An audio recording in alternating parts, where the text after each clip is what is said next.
Hi, ഞാൻ doctor Juhi Das, Q&B health കെയറിലെ homoeopathic ഫിസിഷ്യനാണ്. ഇന്ന് പലരെയും അലട്ടുന്ന ഒരു ബുദ്ധിമുട്ടാണ് അല്ലെങ്കിൽ ഒരു അസുഖമാണ് ഹാലിറ്റോസിസ് അല്ലെങ്കിൽ വായനാറ്റം എന്ന് പറയുന്നു. ഈ ഒരു പ്രശ്നം വന്നു കഴിഞ്ഞാൽ ആ ഒരു വ്യക്തിക്ക് ഒരു സൊസൈറ്റിയിലോട്ട് ഇറങ്ങാൻ പറ്റുന്നില്ല, അല്ലെങ്കിൽ ഒരാളുകളോടായിട്ട് സംസാരിക്കാൻ ഭയങ്കര ബുദ്ധിമുട്ടുണ്ടാവുന്നു, അവരെ കോൺഫിഡൻസ് റെഡ്യൂസ് ആവുന്നു, അല്ലെങ്കിൽ ഒരു സോഷ്യൽ ലൈഫ് സ്റ്റൈൽ അവിടെ മെയിൻറ്റെയിൻ ചെയ്യാൻ പറ്റുന്നില്ല. അങ്ങനെ പല ഒരു പേഴ്സണൽ ഇഷ്യൂസ് ഓരോ ആളുകളും ഇത്തരം പ്രശ്നങ്ങളുള്ള ആളുകൾ പറയപ്പെടാറുണ്ട്. സോ ഈ ഹാലിറ്റോസിസ് വരാൻ ഒത്തിരി കാരണങ്ങളുണ്ട്. അതായത് മെയിൻലി നമ്മളെ ഗട്ട് ഇഷ്യൂസ് ആണ് ഒരു 70% നമുക്ക് പറയാം. റിമൈനിങ് ഒരു 30% നമ്മൾ ആ ഒരു അക്യൂട്ട് കോസ് ആണ് നമുക്ക് പറയേണ്ടത്.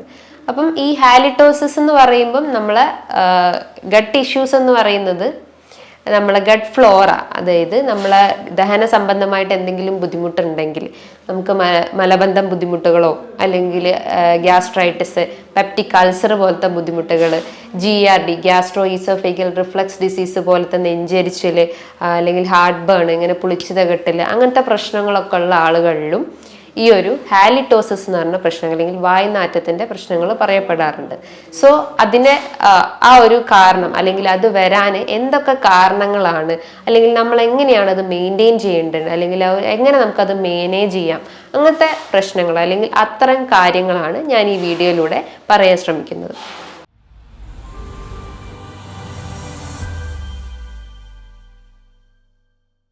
സോ ഹാലിറ്റോസിസ് എന്ന് പറയുമ്പം വായനാട്ടം, അല്ലെങ്കിൽ ഹാലിറ്റ് എന്ന് പറയുമ്പം ബ്രെത്ത് എന്ന് ഉദ്ദേശിക്കാം.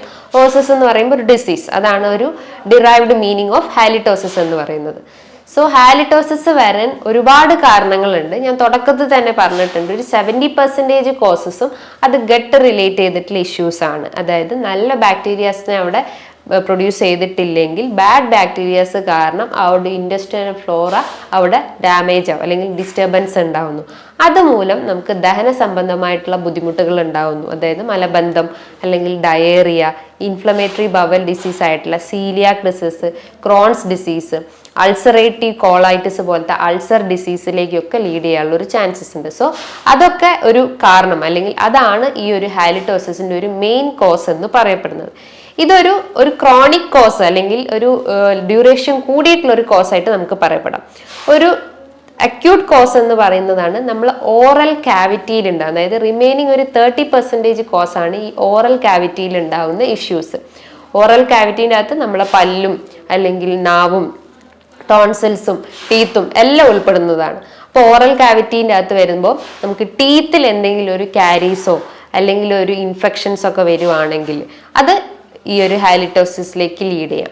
രണ്ടാമതായിട്ട് നമ്മൾ ടങ് സർഫസിൽ ഒരു വൈറ്റ് കോട്ടിങ് അനുഭവപ്പെടുന്നു. അതായത് നമ്മൾ കഴിച്ച ഫുഡ് പ്രോപ്പറായിട്ട് ഡൈജസ്റ്റ് ആയിട്ടില്ലെങ്കിലോ, അതൊരു പാർട്ടിക്കിൾസ് നമ്മൾ പ്രോപ്പറായിട്ട് ക്ലീൻ ചെയ്തിട്ടില്ലെങ്കിലോ ഒക്കെ ഈ ഒരു ടങ്ങിന്റെ സർഫസിൽ ഒരു വൈറ്റ് കോട്ടിങ് ഡെവലപ്പ് ചെയ്യും. അപ്പം അത് ബാക്ടീരിയാസിനെ ഓവർ പ്രൊഡക്ഷൻ ചെയ്യും, അല്ലെങ്കിൽ ഓവറായിട്ട് ബാക്ടീരിയാസിനെ ഉൽപ്പാദിപ്പിക്കും. അത് നമുക്ക് ബാഡ് ബ്രെത്തിലേക്ക് ലീഡ് ചെയ്യാനുള്ള ഒരു ചാൻസസ് ഉണ്ട്. പിന്നെ ഒരു കോസ് എന്ന് പറഞ്ഞു കഴിഞ്ഞാൽ നമ്മൾക്ക് ടോൺസിൽസിൻ്റെ ഇഷ്യൂസ്, കുട്ടികളിലൊക്കെ ആണെങ്കിൽ ടോൺസിലാർ സ്റ്റോൺസ് ഒക്കെ ഉണ്ടാവുക. അതായത് രണ്ട് സൈഡിലായിട്ട് ഇങ്ങനെ ഒരു യെല്ലോയിഷ് ഡിസ്കളറേഷൻ അല്ലെങ്കിൽ യെല്ലോ പാച്ചസ് പോലെയൊക്കെ കാണപ്പെടുക, അല്ലെങ്കിൽ വൈറ്റ് പാച്ചസ്, ഒരു ഫോളിക്കിൾസ് ഒക്കെ പോലെ കാണപ്പെടുകയാണെങ്കിൽ അത് ടോൺസിൽസിൻ്റെ ഇൻഫെക്ഷൻ, അത് ടോൺസിലൈറ്റിസ് പോലത്തെ അക്യൂട്ട് അല്ലെങ്കിൽ ക്രോണിക് റിലേറ്റ് ചെയ്തിട്ടുള്ള ടോൺസിലൈറ്റിസ് ഇൻഫെക്ഷൻസ് ഒക്കെ ഉണ്ടെങ്കിലും ഈ ഒരു ഹാലിറ്റോസിസ് വരാനുള്ള ഒരു ചാൻസസ് ഉണ്ട്. അതാണ് കുട്ടികളിൽ. അതേ സെയിം കണ്ടീഷൻ അത് കുറച്ചുകൂടി ഏജ്ഡ് ആയിട്ടുള്ള അഡൾട്ട് ഗ്രൂപ്പിലും കാണപ്പെടുന്നുണ്ട്. ഇതാണ് മെയിനായിട്ട് ഓറൽ ഇഷ്യൂസ് പറയുന്നത്.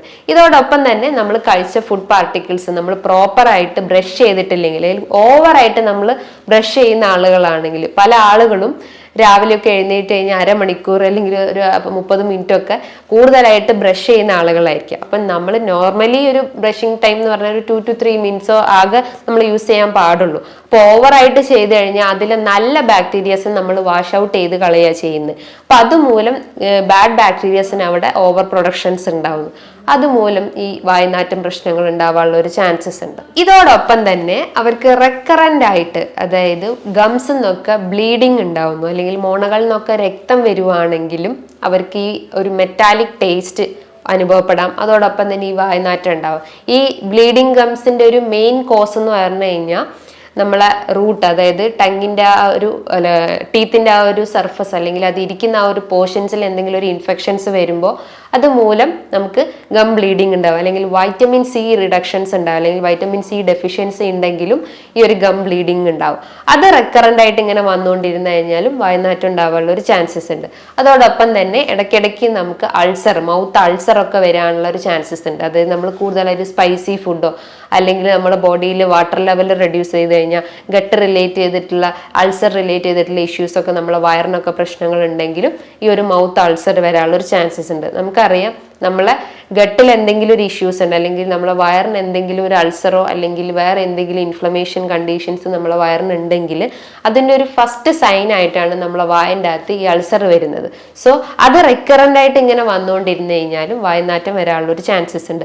അതേപോലെ നമ്മൾ പല്ലിന് ക്ലിപ്പിട്ട ആളുകളാണെങ്കിൽ, അല്ലാതെ ചില ആളുകൾക്ക് അതൊരു ക്ലിപ്പിട്ടതിന് ശേഷം ഒരു സ്റ്റേജ് കഴിഞ്ഞ് കഴിഞ്ഞാൽ അവർക്കത് റിമൂവ് ചെയ്തിട്ട് രാത്രി അത് റിമൂവ് ചെയ്തിട്ട് യൂസ് ചെയ്യുന്ന ഒരു ചാൻസസ് ഉണ്ട്.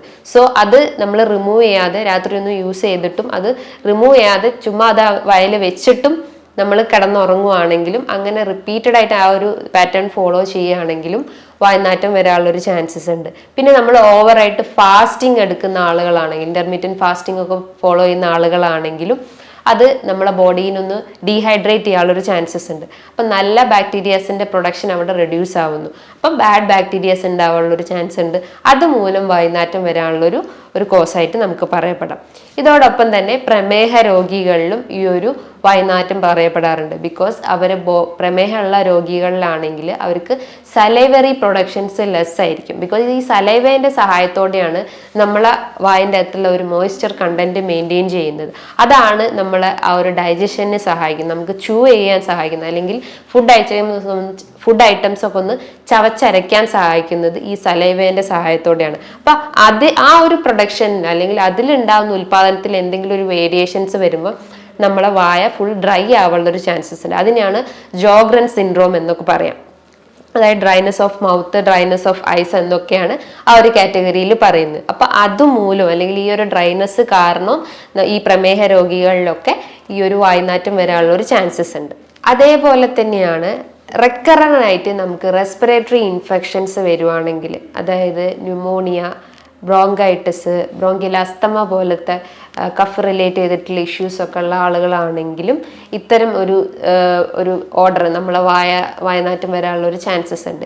ഇതേപോലെ തന്നെയാണ് നമ്മൾ അമിതമായിട്ട് സിഗരറ്റ് സ്മോക്കിംഗ് ഉള്ള ആളുകളിലും ഇത്തരം പ്രശ്നങ്ങൾ കാണാറുണ്ട്.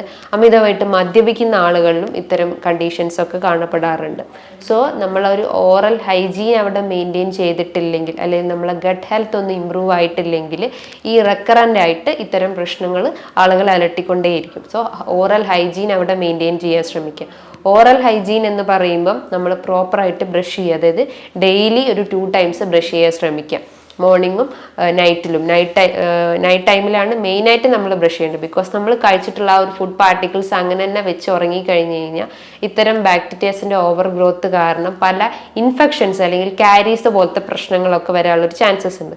സോ നമ്മൾ എന്ത് ചെയ്യണം, എപ്പോഴും നമ്മൾ ആ ഒരു ബ്രഷിംഗ് ഒക്കെ ഒന്ന് കറക്റ്റ് ആക്കുകയും ചെയ്യുക. അപ്പോൾ ബ്രഷ് ചെയ്യുന്ന ആളുകളാണെങ്കിൽ അവർ സോഫ്റ്റ് ബ്രഷ് യൂസ് ചെയ്യാൻ ശ്രമിക്കുക. പല രീതിയിലുള്ള ബ്രഷസ് പറയാറുണ്ട്, സോഫ്റ്റ്, ഹാർഡ്, മോഡറേറ്റ്, അങ്ങനെ പല രീതിയിലുള്ള ബ്രഷസ് ഇന്ന് മാർക്കറ്റിൽ അവൈലബിൾ ആണ്. അപ്പോൾ നമ്മൾ എപ്പോഴും ചൂസ് ചെയ്യുമ്പോൾ ഒരു സോഫ്റ്റ് ബ്രഷ് ആയിട്ടുള്ള ഐറ്റംസ് ചൂസ് ചെയ്യാൻ ശ്രമിക്കുക. അതേപോലെ ടൂത്ത് പേസ്റ്റ് ഒക്കെ യൂസ് ചെയ്യുകയാണെങ്കിൽ ഒരു ഫ്ലൂറൈഡ് കണ്ടന്റ് ഇട്ടുള്ള ടൂത്ത് പേസ്റ്റ് യൂസ് ചെയ്യാൻ ശ്രമിക്കുക. അത് നമുക്ക് ആ ഒരു ഓറൽ ഹൈജീൻ മെയിൻറ്റെയിൻ ചെയ്യാൻ സഹായിക്കുന്നതാണ്. ഇനിയിപ്പോൾ ടങ് ക്ലീനർ ഒക്കെ യൂസ് ചെയ്യുകയാണെങ്കിലും അതൊരു ഡെയിലി യൂസ് ചെയ്യുന്നതിനോട് 2 times ഒരു 2-3 ദിവസം കൂടുമ്പോൾ ഒക്കെ യൂസ് ചെയ്യുന്നത് നല്ലതാണ്. ഇന്ന് ടൂത്ത് ബ്രഷിൻ്റെ പിന്നിലായിട്ടും ഈ ഒരു ടങ് ക്ലീനറിൻ്റെ ഒരു സർഫസ് അവൈലബിൾ ആണ്. സോ അത് വെച്ചിട്ടും ഇത് ഇമ്പ്രൂവ് ചെയ്യാൻ സഹായിക്കുന്നതാണ്. അതോടൊപ്പം തന്നെ ഒരു 3 month അല്ലെങ്കിൽ 6 month കൂടുമ്പോൾ ഒരു ഓറൽ ചെക്കപ്പ് അവിടെ നടത്തുന്നതും നല്ലതാണ്. നമുക്ക് കാരീസോ അല്ലെങ്കിൽ എന്തെങ്കിലും ടോൺസിലറി ഇൻഫെക്ഷൻസ് ഒക്കെ ഉണ്ടെങ്കിൽ അതൊക്കെ ഒന്ന് കറക്റ്റ് ആണോ, അല്ലെങ്കിൽ എന്തെങ്കിലും ഇൻഫെക്ഷൻസ് ഇനിയും സിവിയർ ആയിട്ട് വരുമോ എന്നൊക്കെ ചെക്ക് ചെയ്യാൻ വേണ്ടിയിട്ട് ഒരു 6 month കൂടുമ്പോൾ ഒരു ഓറൽ അല്ലെങ്കിൽ ഡെന്റൽ ചെക്കപ്പ് നടത്തുന്നതും നല്ലതാണ്. ഈ ഒരു പാറ്റേൺ അല്ലെങ്കിൽ ഈ ഒരു പറഞ്ഞിട്ടുള്ള ഒരു രീതികൾ നമുക്ക് ഫോളോ ചെയ്ത് കഴിഞ്ഞാൽ ഓറൽ ഹൈജീൻ നമുക്ക് മെയിൻറ്റെയിൻ ചെയ്യാൻ പറ്റും. ഇത്തരം വായനാറ്റം പ്രശ്നങ്ങളൊക്കെ ഉണ്ടെങ്കിൽ അത് നമുക്ക് കൺട്രോൾ ചെയ്യാൻ പറ്റും. ഇനി ഗട്ട് ഹെൽത്ത് ഇമ്പ്രൂവ് ചെയ്യുന്ന ഒരു ആക്ടിവിറ്റി എന്ന് പറയുമ്പോൾ നമ്മളെ നല്ല രീതിയിലുള്ള ന്യൂട്രിയൻസ് നമ്മളെ ബോഡിക്ക് കൊടുക്കുക. അതായത് പ്രോബയോട്ടിക്സ് ഫുഡ് ഐറ്റംസ് തന്നെ എടുക്കുന്നത് ഏറ്റവും നല്ലതാണ്. പഴങ്കഞ്ഞി പോലത്തതും തൈര്, മോര് അല്ലെങ്കിൽ അച്ചാറൊക്കെ എടുക്കുന്നതും നല്ലതാണ്. ഇത് നമ്മളെ ഗട്ട് ഹെൽത്ത് ഒക്കെ ഒന്ന് ഇമ്പ്രൂവ് ചെയ്യാൻ അല്ലെങ്കിൽ നല്ല ബാക്ടീരിയാസിനൊക്കെ ഒന്ന് ഇമ്പ്രൂവ് ചെയ്യാൻ സഹായിക്കുന്നതാണ്. നല്ല രീതിയിൽ വെള്ളം കുടിക്കാൻ ശ്രമിക്കുക. അപ്പോൾ ആ ഒരു ഫ്ലോറൊക്കെ ഒന്ന് കറക്റ്റ് ആവുകയും നമ്മളെ ദഹനമൊക്കെ ഒന്ന് ഇമ്പ്രൂവ് ആവുകയും കോൺസ്റ്റിപ്പേഷൻ പ്രശ്നങ്ങൾ ഉണ്ടെങ്കിലും ഇത്തരം ഇതൊക്കെ നമുക്ക് കൺട്രോൾ ചെയ്യാൻ സഹായിക്കുന്നതാണ്. അതോടൊപ്പം തന്നെ ഈ കോൺസ്റ്റിപ്പേഷനുള്ള പല പേഷ്യൻസും ഈ വായനാറ്റത്തിൻ്റെ പ്രശ്നം പറയാറുണ്ട്. ബിക്കോസ് അതുമൂലം നമുക്ക് ഈ ഒരു ഫ്ലാറ്റുലൻസും അല്ലെങ്കിൽ എമ്പക്കം പോലത്തെ പ്രശ്നങ്ങളൊക്കെ വരാനുള്ളൊരു ചാൻസസ് ഉണ്ട്. സോ ആ ഒരു മലബന്ധം കൺട്രോൾ ചെയ്യണമെങ്കിൽ നമ്മൾ ഗട്ട് ഹെൽത്ത് ഇമ്പ്രൂവ് ചെയ്യുന്ന രീതിയിലുള്ള ഫുഡ് ഐറ്റംസ് എടുക്കാൻ ശ്രമിക്കുക. വെജിറ്റബിൾസും ഫ്രൂട്ട്സും നമ്മളെ ഡയറ്റിൽ ഉൾപ്പെടുത്താൻ ശ്രമിക്കുക.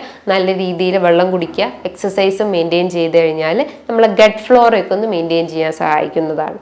അതേപോലെ തന്നെ നമ്മൾ അമിതമായിട്ട് മധുരമൊക്കെ എടുക്കുന്ന ആളുകൾ, അതായത് പഞ്ചസാരയൊക്കെ അമിതമായിട്ട് കഴിക്കുന്ന ആളുകളാണെങ്കിലും ഇത്തരം കാവിറ്റീസ് അല്ലെങ്കിൽ കാരീസോ അല്ലെങ്കിൽ ഇൻഫെക്ഷൻസോ ഒക്കെ വരാനുള്ളൊരു ചാൻസസ് ഉണ്ട്.